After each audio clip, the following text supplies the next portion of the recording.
History of internet in India. दोस्तों, अभी कुछ ही समय पहले हमारे देश भारत में 5G सेवा लॉन्च की गई है। 5G सेवा को लॉन्च करने का सबसे मुख्य कारण है इंडिया की इंटरनेट कनेक्टिविटी स्पीड को बढ़ावा देना और साथ ही साथ इंटरनेट की सुविधाओं को देश के कोने कोने तक पहुंचाना।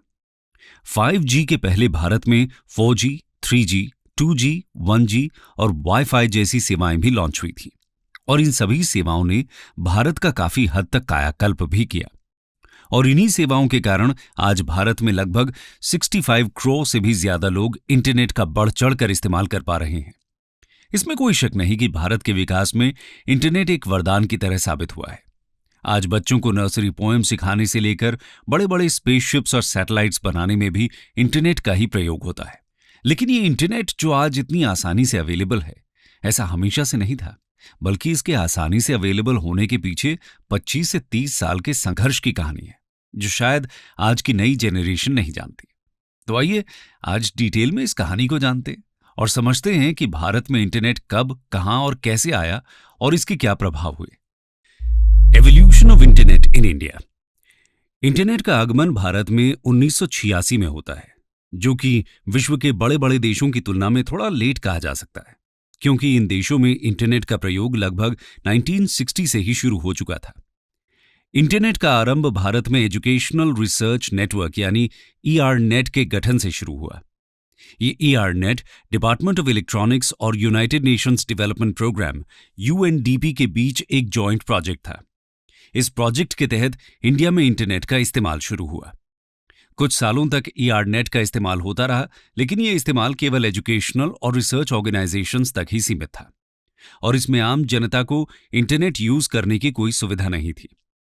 आम जनता तक इंटरनेट को पहुंचाने के लिए 15 अगस्त 1995 को विदेश संचार निगम लिमिटेड VSNL ने साइबर स्पेस की स्थापना की और आम जनता तक इंटरनेट पहुंचाने की पहल शुरू हुई। भारत में इंटरनेट को आम जनता के लिए रियलिटी बनाने के पीछे VSNL के चेयरमैन BK सिंगलौर, वहां की director of technology Amitabh Kumar और VSNL के अन्य मेंबर्स जैसे कनक सभापति पांड्यन, मिहिर माफतलाल, विजय मुखी ने भारत में इंटरनेट को आम लोगों तक पहुंचाने में मुख्य भूमिका निभाई थी। VSNL ने साइबर स्पेस इनिशिएटिव के तहत अपनी gateway internet access service GIAS को सबसे पहले भारत के 4 महानगरों यानी मुंबई, दिल्ली, कोलकाता और चेन्नई में शुरू किया और 1995 के अंत तक VSNL की इस इंटरनेट सुविधा को बेंगलोर और पुणे में भी लॉन्च कर दिया गया। इस लॉन्च के 6 महीने के अंतर्गत VSNL ने 10,000 लोगों को इंटरनेट की सुविधा प्रदान की। VSNL के साइबर स्पेस इनिशिएटिव के तहत एक आम नागरिक भी इंटरनेट का इस्तेमाल कर सकता था और ऐसा करने के लिए उसे अपने कंप्यूटर से मॉडेम को कनेक्ट करना होता था। वैसे मॉडेम से इंटरनेट कनेक्ट करना उतना आसान नहीं था और काफी कठिनाई से इस माध्यम से इंटरनेट कनेक्टिविटी होती थी और अगर इंटरनेट कनेक्टिविटी किसी तरह हो भी जाती थी तो इस कनेक्शन में किसी न किसी तरह का अवरोध आता जाता रहता था। इसके बाद आगे चलकर 1997 में integrated services digital network ISDN launch किया गया और इस नेटवर्क सिस्टम के तहत 1998 तक भारत के 90,000 लोगों को इंटरनेट की सुविधा प्रदान की गई। फिर 21st सेंचुरी की शुरुआत में गवर्नमेंट ऑफ इंडिया ने इंटरनेट यूजर्स को प्रमोट करने के लिए 2004 में अपनी ब्रॉडबैंड पॉलिसी को फॉर्मुलेट किया, जिसके तहत कम से कम 256 kbps या ज्यादा के इंटरनेट कनेक्शन को ब्रॉडबैंड की तरह डिफाइन किया गया। इसी साल BSNL ने भी अपनी ब्रॉडबैंड सर्विसेज को शुरू किया। 2006 में भारत में फेसबुक का आगमन हुआ। फेसबुक एक सोशल नेटवर्किंग साइट था और उसकी पॉपुलैरिटी की वजह से भारत में इंटरनेट यूज करने वालों की संख्या में काफी उछाल आया। फेसबुक के बाद 2007 में ट्विटर, गूगल न्यूज और फ्लिपकार्ट जैसी साइट्स का आरंभ हुआ और आज ये तीनों साइट्स ही इंटरनेट की सबसे पॉपुलर वेबसाइट्स में से एक हैं। इनकी वजह से भी कहीं ना कहीं इंटरनेट यूजर्स की संख्या इंक्रीज हुई। फिर 3 सालों बाद 2010 में भारत की सरकार ने 3G और 4G स्पेक्ट्रम के ऑक्शन करवाए, जिसने वायरलेस ब्रॉडबैंड मार्केट को बढ़ावा दिया और इसी वजह से आज हम स्कूल्स, कॉलेजेस, ऑफिसेज और सभी तरह के पब्लिक ऑफिसेज में इंटरनेट को एक्सेस कर पा रहे हैं। 2012 में 3G सर्विसेज की वजह से भारत में 13.7 करोड़ तक इंटरनेट यूजर्स हो चुके थे और इसी बढ़ते यूजर बेस की वजह से 2014 में इंडिया एक्टिव इंटरनेट यूजर्स के मामले में दुनिया में तीसरे नंबर पर आ जाता है। इसी साल 3G सर्विसेज के सक्सेसर 4G सर्विसेज को लॉन्च किया गया, जिससे इंटरनेट स्पीड काफी हाई हो गई। हाई इंटरनेट स्पीड के कारण 4G की तरफ देश के कई युवा अट्रैक्ट हुए, जिससे इंटरनेट यूजर्स में और अधिक बढ़ोतरी हुई। 2015 में इंटरनेट की बढ़ती नेसेसिटी को देखते हुए भारत के प्रधानमंत्री नरेंद्र मोदी ने डिजिटल इंडिया कैंपेन की शुरुआत की। इस कैंपेन का मुद्दा था भारत देश को डिजिटली सशक्त बनाना। इस कैंपेन के तहत भारत के नागरिकों को सभी सरकारी सेवाएं इंटरनेट के थ्रू उपलब्ध करवाई जानी थी और भारत के कोने कोने तक इंटरनेट कनेक्टिविटी को बढ़ावा देना था। यह कैंपेन काफी हद तक सफल भी हुआ और इसने इंटरनेट द्वारा संचालित नए भारत की स्थापना की। उसके बाद 2016 में रिलायंस कंपनी ने जियो नेटवर्क की स्थापना की और यह भारत की इंटरनेट की कहानी में सबसे अहम मोड़ था। जियो की स्थापना के बाद इंटरनेट सेवाएं काफी सस्ती हो गई, जिससे देश की ज्यादातर आबादी इंटरनेट का एक्सेस पा गई। जियो के बाद इंटरनेट यूजर्स की संख्या में काफी भारी उछाल आया और भारत एक्टिव इंटरनेट यूजर्स के मामले में तीसरे से दूसरे स्थान पर आ गया। जियो के कम प्राइसेस को देख भारत की सभी इंटरनेट प्रोवाइडर कंपनीज ने अपने अपने प्राइसेस को कम करना शुरू कर दिया और जब सभी कंपनीज ने अपने अपने प्राइसेस घटा दिए, तब इंडिया पूरे विश्व में सबसे सस्ता इंटरनेट प्रोवाइडर बन गया। लोअर प्राइसेस की वजह से 2016 से 2019 के बीच भारत में इंटरनेट की काफी तेजी से ग्रोथ हुई। इसी समय इंडियन रेलवेज ने भी अपने ज्यादातर रेलवे स्टेशंस पर फ्री वाईफाई की सुविधाएं प्रदान करनी शुरू कर दी। लेकिन 2020 के बाद इंटरनेट की ग्रोथ दुगनी तेजी से होती देखी गई। ऐसा इसलिए था क्योंकि 2020 में कोरोना वायरस पैंडेमिक और लॉकडाउन के कारण सभी काम जैसे पढ़ाई लिखाई, ऑफिस के काम, बिजनेस वगैरह सब ऑनलाइन शुरू हो चुके थे। इसके साथ ही साथ OTT जैसे एंटरटेनमेंट एप्लीकेशंस और एडटेक जैसी एजुकेशनल सर्विसेज भी लॉन्च हुई। इन सभी कारणों से इंटरनेट 2020 के बाद काफी पॉपुलर हो गया, जिसे लोगों ने जमकर इंटरनेट यूज करना शुरू कर दिया। अब आज के समय की बात करें तो 1 अक्टूबर को 5G वायरलेस टेक्नोलॉजी सेवा को भारतीय प्रधानमंत्री द्वारा लॉन्च किया गया। 5G की वजह से इंडिया की इंटरनेट स्पीड 13.52 Mbps तक हो सकती है, जो अपने में काबिले तारीफ है। इस पहल के तहत भारत में और अधिक इंटरनेट यूजर्स को जोड़ने की और साथ ही साथ देश के कोने कोने तक इंटरनेट की सुविधाएं पहुंचाने की आशा है। तो दोस्तों, ये थी इंडिया में इंटरनेट की हिस्ट्री। आइए अब डिटेल में जानते हैं डिफरेंट इंटरनेट एराज के बारे में। Eras of internet. इंटरनेट का फर्स्ट एरा इंफॉर्मेशन प्रोसेस और कंजम्पशन द्वारा डोमिनेटेड था, जहां याहू और नेटस्पेस जैसे प्लेटफॉर्म्स की मदद से इंटरनेट को यूज किया जाता था। इस दौरान इंटरनेट का यूज केवल मिलिट्री, रिसर्च और बड़ी कंपनीज के लिए किया जाता था। लेकिन इसी एरा में गूगल ने इंफॉर्मेशन को डेमोक्रेटाइज करके एक एडवर्टाइजमेंट ड्रिवन बिजनेस मॉडल बनाया, जिसने आने वाले समय में इंटरनेट को काफी डोमिनेट किया। और इसी के बाद शुरू हुआ इंटरनेट का दूसरा एरा, जिसे इंटरनेट 2.0 भी कहा जाता है। इस एरा में ऐसे प्लेटफॉर्म्स का बर्थ हुआ जिसने इंटरैक्शंस को बढ़ावा दिया। ये वो एरा था जब फेसबुक, इंस्टाग्राम, ऑरकुट, रेडिट जैसे प्लेटफॉर्म्स का राइज देखा गया। इस एरा की खासियत ये थी कि इसने इंफॉर्मेशन के साथ साथ गुड्स एंड सर्विसेज तीनों चीजों को एक प्लेटफॉर्म के अंतर्गत लाकर खड़ा कर दिया। इस एरा के एडवांस वर्जन में हम ओला और उबर के भी मैसिव यूसेज को ट्रेस कर सकते हैं। इस एरा की एक और खूबी रही कि इसने इंडिविजुअल्स के बीच पर्सनल कम्युनिकेशन को भी स्टैब्लिश किया, जिसके बलबूते इंफॉर्मेशन, गुड्स और सर्विसेज इजीली एक्सचेंज किए जा सके। इस इनिशिएटिव ने गवर्नमेंट, प्लेटफॉर्म्स और पार्टिसिपेंट्स के बीच एक नया रिलेशनशिप क्रिएट किया। दोस्तों, इंटरनेट की थर्ड एरा में हम इंटरनेट को अपनी डेली लाइफ में और डीपली पेनिट्रेट होता हुआ देख सकते हैं और इसी एरा को हम इंटरनेट 3.0 भी कह सकते हैं। इस एरा के दौरान हम इकोनॉमी में digital transactions, edtech platforms, work from home जैसी चीजों को बढ़ता हुआ देख सकते हैं, जहां क्रिएटर, ओनर और वर्कर्स सभी डिजिटल प्लेटफॉर्म्स की मदद से काम को अंजाम दे रहे होते हैं। इस थर्ड एरा में आर्टिफिशियल इंटेलिजेंस का भी वाइड स्प्रेड यूज देखा जा सकता है। वैसे तो आर्टिफिशियल इंटेलिजेंस की टेक्नोलॉजी इंटरनेट 2.0 के एरा से ही शुरू हो चुकी थी, लेकिन इसका wide spread use third era में देखा जाएगा। इस एरा में आर्टिफिशियल इंटेलिजेंस और ज्यादा इंडिपेंडेंट बनने की कोशिश करेगा, जहां उसे ऑपरेट होने के लिए मिनिमम ह्यूमन असिस्टेंस की आवश्यकता होगी। इस एरा में क्रिप्टो करेंसी के यूजेस की भी बढ़ोतरी हुई, जिससे डोमेस्टिक और इंटरनेशनल करेंसी बूस्ट हुई। तो वहीं दूसरी ओर money laundering, scams, black money, terror funding जैसे कामों को क्रिप्टो करेंसी के थ्रू इस एरा में अंजाम दिया गया। थर्ड एरा का इंपैक्ट इंडिया के डिफेंस सेक्टर में भी देखा जा सकता है, जहां किसी भी एनिमी का प्राइमरी टारगेट इंटरनेट से connected war basis, missiles, jets और सारी मशीनरी है। इस एरा में कंट्रीज एक दूसरे से साइबर वॉर के द्वारा भी फाइट करती हैं।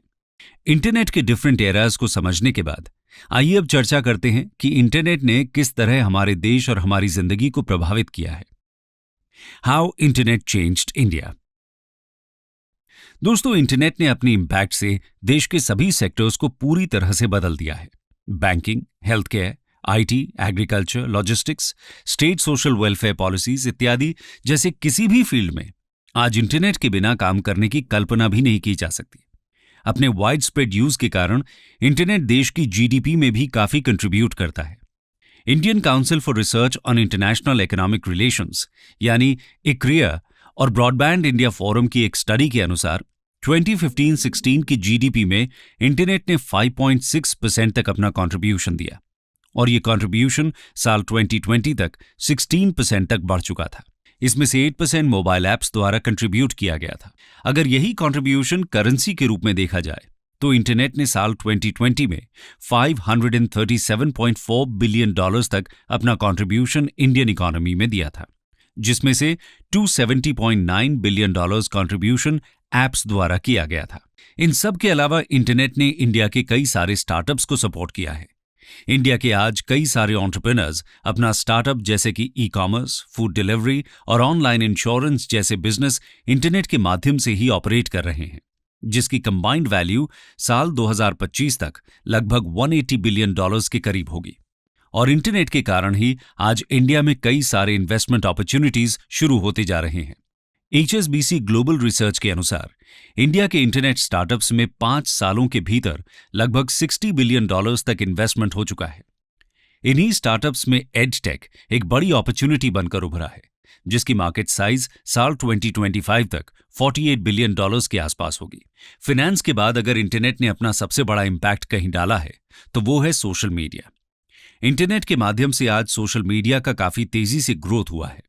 फेसबुक, ट्विटर, इंस्टाग्राम और व्हाट्सएप जैसे सोशल मीडिया साइट्स ने 448 मिलियन यूजर्स से भी ज्यादा का यूजर बेस क्रिएट किया है। इन सर्विसेज ने इंडिया की ओवरऑल डिजिटल लिटरेसी रेट पर एक गहरा इंपैक्ट डाला है। आज इन्हीं सर्विसेज के कारण इंडिया में लोग और कनेक्टेड हो पा रहे हैं। लोकल लैंग्वेज कंटेंट का भी डिसेमिनेशन सोशल मीडिया द्वारा बढ़ा है। दोस्तों, अगर इंटरनेट के अन्य इंपैक्ट्स की बात की जाए तो रिसर्च ऐसे बताती है कि इंटरनेट डिजास्टर इवेंट्स में एक important source of real time information की तरह उभरा है। IIT खड़गपुर की एक रिसर्च में पाया गया है कि डिजास्टर इवेंट्स के दौरान ट्विटर जैसी माइक्रो ब्लॉगिंग साइट्स पर इंफ्रास्ट्रक्चरल डैमेज, मिसिंग और फाउंड और रिलीफ रिक्वायर्ड जैसे ट्वीट्स ने real time situational information share की, जिसने गवर्नमेंट और सिविल सोसाइटी ग्रुप्स द्वारा डिसीजन मेकिंग प्रोसेस को ईजी बनाया। दोस्तों, इंडिया में किए गए कई सारे रिसर्चेस में यह पाया गया कि यहां पर होने वाले इलेक्शंस भी अब इंटरनेट पर डिपेंड होने लगे हैं। नई पॉलिसीज बनाना, गुड गवर्नेंस के मॉडल शेयर करना, साथ ही साथ पॉलिटिकल पार्टीज और उनके कैंडिडेट्स की इंफॉर्मेशन एक्सेस करना और ऐसे कई काम आज इंटरनेट की मदद से किए जाते हैं। इंटरनेट ने इंडियन एजुकेशन सिस्टम को भी इफेक्ट किया है। आजकल एडटेक के बढ़ते ग्रोथ की वजह से इंडियन एजुकेशन सिस्टम में 360 डिग्री का बदलाव देखा जा सकता है। पहले जो चीजें स्कूल और महंगे कोचिंग सेंटर्स में सिखाई जाती थी, आज वो सब एक स्टूडेंट घर बैठे ही एक्सेस कर सकता है, वो भी फ्री में या कुछ मिनिमल चार्जेस पे करके। अगर सोसाइटी के लेवल पर बात करें तो आज इंटरनेट के जरिए हम विदेश में बैठे लोगों से वीडियो कॉन्फ्रेंसिंग के जरिए फेस टू फेस बात कर सकते हैं। कहीं भी दूर देश जाना हो तो ऑनलाइन टिकट्स बुक कर सकते हैं, खाना ऑर्डर कर सकते हैं, घर बैठे OTT और मल्टीमीडिया की मदद से मूवीज, सॉन्ग्स का आनंद ले सकते हैं। दोस्तों, जैसे हर सिक्के के दो पहलू होते हैं, उसी तरह से इंटरनेट के भी दो पहलू हैं, एक पॉजिटिव और दूसरा नेगेटिव। इंटरनेट ने हमारे जीवन को सुगम तो बनाया है, लेकिन इसके साथ ही साथ इसके हमारे जीवन पर कुछ दुष्प्रभाव भी देखे जा सकते हैं। आइए जानते हैं उनके बारे में। Negative impacts. एक और जहां इंटरनेट ने इकोनॉमी को डिजिटाइज किया है, तो वहीं दूसरी ओर online scams, spyware, identity theft, phishing और नेट बैंकिंग फ्रॉड आजकल काफी कॉमन हो गए। आए दिन ऐसे हजारों केसेस रिपोर्ट किए जाते हैं। इंटरनेट पेनिट्रेशन ने देश को पॉजिटिवली काफी आगे बढ़ाया है, लेकिन साथ ही इंटरनेट द्वारा रचे गए fake news, spammers, hate speech, death threats, online bullying और ट्रोलिंग ने समाज में नेगेटिव इम्पैक्ट भी डाला है। इन नेगेटिव इम्पैक्ट्स के पीछे लो लिटरेसी रेट भी मुख्य कारण माना जाता है। इंटरनेट जहां एक रियल टाइम इंफॉर्मेशन का सोर्स बनकर उभरा है, वहीं दूसरी ओर लोगों ने पैनिक सिचुएशन का फायदा उठाकर ऑफेंसिव कंटेंट भी इंटरनेट के माध्यम से शेयर किया, जिसमें स्पेसिफिक रिलीजियस कम्युनिटीज को टारगेट किया गया। इन कम्युनल पोस्ट्स ने देश भर में लॉ एंड ऑर्डर बर्बाद कर काफी तबाही मचाई। एक तरफ इंटरनेट ने भारत के इलेक्शंस को काफी सरल बनाया है, वहीं दूसरी ओर इंटरनेट द्वारा मिसलीडिंग मैसेजेस और हेट स्पीचेस जैसे कंटेंट भी इलेक्शंस के दौरान बढ़ चढ़कर शेयर किए जाते हैं। जहां एक ओर इंटरनेट ने देश के वोटर्स को ओपन, फ्री और अनबायस्ड इंफॉर्मेशन का एक्सेस दिया है, तो वहीं दूसरी ओर इसके नेगेटिव इम्पैक्ट ने गवर्नमेंट और देश के नागरिकों के सामने कई सारी नई चुनौतियां खड़ी कर दी हैं, जिससे निपटना हमारे देश के लिए बहुत जरूरी है। इंटरनेट ने जहां सोशल मीडिया से पूरी कम्युनिटी को जोड़ा है, तो वहीं इंटरनेट आज देश के बढ़ते कास्ट और रिलीजियस डिवीजन का एक बड़ा कारण बनकर उभरा है। इंटरनेट ने इंडियन एजुकेशन सिस्टम का कायाकल्प तो किया है, लेकिन ऑनलाइन एजुकेशन की आड़ में बिना पेरेंटल कंट्रोल के बच्चे कुछ एज इनअप्रोप्रिएट कंटेंट देखने लग गए हैं, जो उनके सोशल, मेंटल और फिजिकल हेल्थ के लिए काफी हानिकारक है। इसके अलावा कुछ रिसर्चर्स की माने तो आज इंटरनेट की बढ़ोतरी के कारण इंडियन फैमिलीज पर काफी बुरा इंपैक्ट भी पड़ रहा है।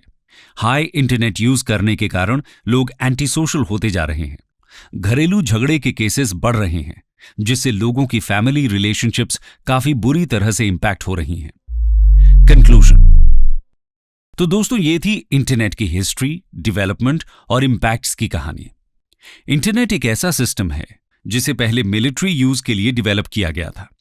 वो आने वाले समय में डोमेस्टिक लाइफ में इतना गहरा इंपैक्ट डालेगा, इसकी कल्पना शायद किसी ने नहीं की होगी। जहां एक ओर इंटरनेट का इस्तेमाल कर हम ह्यूमन सिविलाइजेशन के डेवलपमेंट की नई ऊंचाइयों को छू रहे हैं, वहीं इसके नेगेटिव इंपैक्ट्स के कारण आज हम अपनी इंसानियत खोते जा रहे हैं।